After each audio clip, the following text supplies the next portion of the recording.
Air release ചെയ്യുന്നുണ്ടോ? സ്റ്റീമാണത്, high steam. അപ്പോൾ correct ടൈമിൽ അത് കറക്റ്റായിട്ട് പ്രൊപ്പോർഷനേറ്റ് ആയിട്ടാണോ നീരാവി ചെല്ലുന്നതെന്ന് കാണിക്കാനുള്ള സെറ്റിങ്സ് ആണ് ഇവിടെ. നമ്മൾ ആദ്യം പുഴുങ്ങി എടുക്കുന്നു, പിന്നെ അതിനുശേഷം ഈ സാധനം ഒരു ഡ്രൈ ചെയ്യുന്ന സംഭവത്തിൽ കയറ്റി ഫുള്ള് ഡ്രൈ ചെയ്തതിനകത്തുള്ള വെള്ളവും കാര്യങ്ങളൊക്കെ പുറത്തെടുക്കുന്നു, ഡ്രൈ ആവുന്നു കംപ്ലീറ്റ്.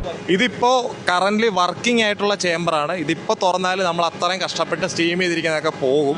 അപ്പോൾ നമ്മളിപ്പോൾ ഓപ്പൺ ആയിട്ടിരിക്കുന്ന ചേമ്പർ നമുക്ക് കാണാം.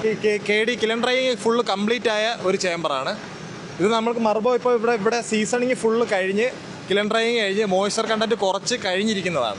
ഇതിനകത്ത് നമുക്ക് ഈ പലക ഇപ്പോൾ പ്ലെയിനിങ് ഇതിന് ശേഷം പ്ലെയിനിങ്ങിലേക്ക് പോകും.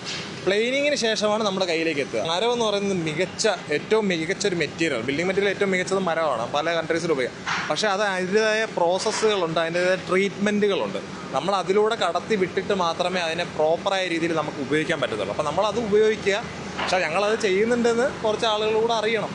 അപ്പോൾ അറിഞ്ഞാലേ അത് നമ്മൾ വാങ്ങിയ ഉൽപ്പന്നം എത്രത്തോളം രീതിയിലുള്ള പ്രോസസ്സിങ് നടന്നതാണ്, ഏത് ക്വാളിറ്റി ഉള്ളതാണ്, മികച്ചതാണെന്നാണ് കസ്റ്റമേഴ്സിനൂടെ മനസ്സിലാകണം. നമുക്ക് വേണമെന്നുണ്ടെങ്കിൽ ഈ കിലനകത്തുള്ള ഓപ്പറേഷൻ കൂടെ ഞാൻ കാണിച്ചുതരാം. 4 നമ്പർ കിലന് നമുക്കൊരു ഉദാഹരണം എടുത്താൽ ഇതിനകത്ത് ടെമ്പറേച്ചർ അപ്ലൈ ചെയ്ത് 38 ഡിഗ്രി സെൽഷ്യസ് ആണ് ഉള്ളിലെ ടെമ്പറേച്ചർ. ഇപ്പോഴത്തെ മോയ്സ്ചർ കണ്ടന്റ് കൊടുത്തിരിക്കുന്നത് 20 ഡിഗ്രിയാണ്. അപ്പോൾ അതായത് 38 ഡിഗ്രി സെൽഷ്യസിൽ നമ്മൾ ടെമ്പറേച്ചർ അപ്ലൈ ചെയ്തിട്ടുണ്ട്.